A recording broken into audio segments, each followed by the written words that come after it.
पुढचा पुरस्कार आणि या पुरस्काराचे विजेते आहेत महाराष्ट्राचे मुख्यमंत्री माननीय श्री देवेंद्रजी फडणवीस।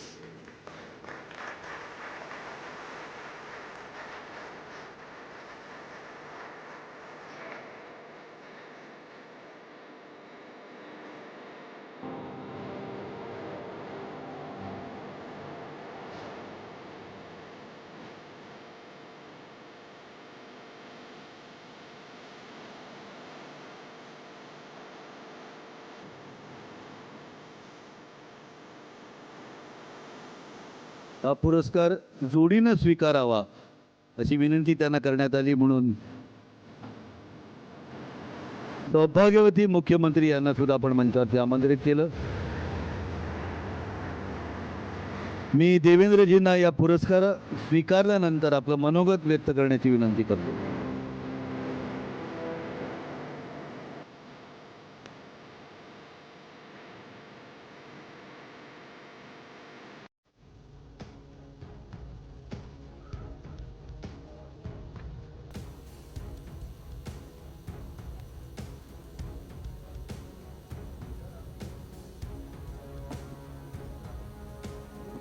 हॅलो, माझा आवाज कोण बंद करत आहे? मला वाटलं की मला अवॉर्ड घ्यायला यायचं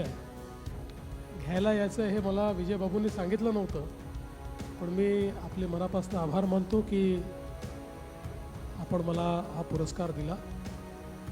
यापूर्वी देखील आपण मला पुरस्कार दिला होता आणि आपण जसं सांगितलं की ज्याला पुरस्कार मिळतो तो मुख्यमंत्री होतो, तर मी पुढचे 5 वर्ष तरी मलाच पुरस्कार देत राहा आणि दुसऱ्या कोणाला द्यायचा असेल तर मी सांगतो मग कोणाला द्यायचा आहे, तेवढा चॉईस मला ठेवा।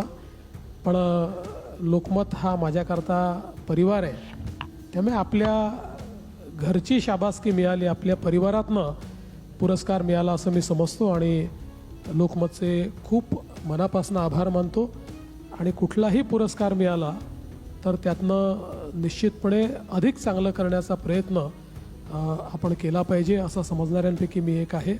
त्यामुळे निश्चितच मी लोकमत परिवाराचे मनापासून आभार मानतो आणि त्यांनी दिलेल्या पुरस्कारानुरूप भविष्यात देखील माझं कार्य राहील अशा प्रकारचं मी त्यांना शब्द देतो। खरं म्हणजे राज्यपाल महोदयांचं देखील भाषण होणार आहे, पण एक मोठं स्वीडिश डेलिगेशन मला भेटण्याकरता आलेलं आहे आणि म्हणून मी माननीय राज्यपाल महोदयांची परवानगी घेतलेली आहे। And he has been kind enough to give me permission because it is absolutely against the protocol that before the honourable governor delivers his speech the chief minister cannot leave the house, but I have taken his permission and he has kindly granted me the permission. So thank you, Governor sir. Thank you very much.